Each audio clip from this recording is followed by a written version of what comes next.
بسم الله ما شاء الله. اللهم زد وبارك يا رب لي وللجميع.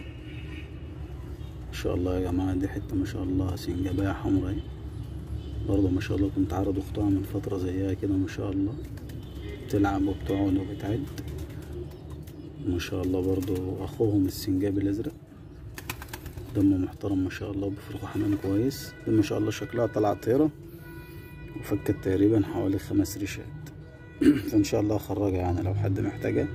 دم كويس ما شاء الله وبيقبل يعني، لو اتحط ان شاء الله باذن الله على الازرق او على الشمسي بيقبل ما شاء الله، لان الدم ما شاء الله فيه احمر وفيه الازرق ما شاء الله بيبين، وفيه الشمس برضه ما شاء الله. ربنا يبارك لكل واحد في حلاله. نبص عليها كده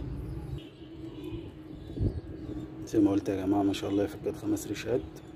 بص عليها كده بسم الله.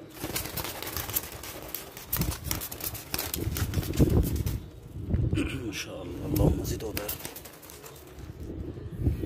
هي طبعا بتقف فترات بس هي ما شاء الله فيها لعب كويس ان شاء الله.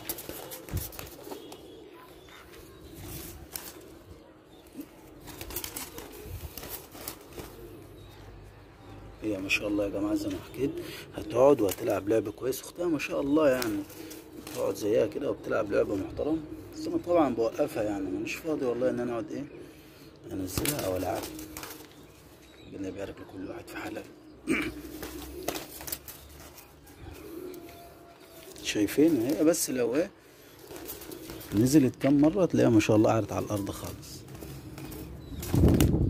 ولعبتها جميله ما شاء الله. الباب ده لعبته جميله، بدأت تعور رجليها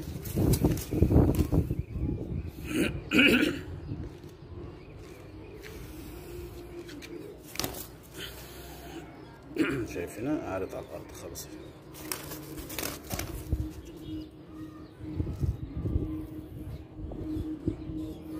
مش عايز اتكي على اكتر من كده عشان لسه مأكل.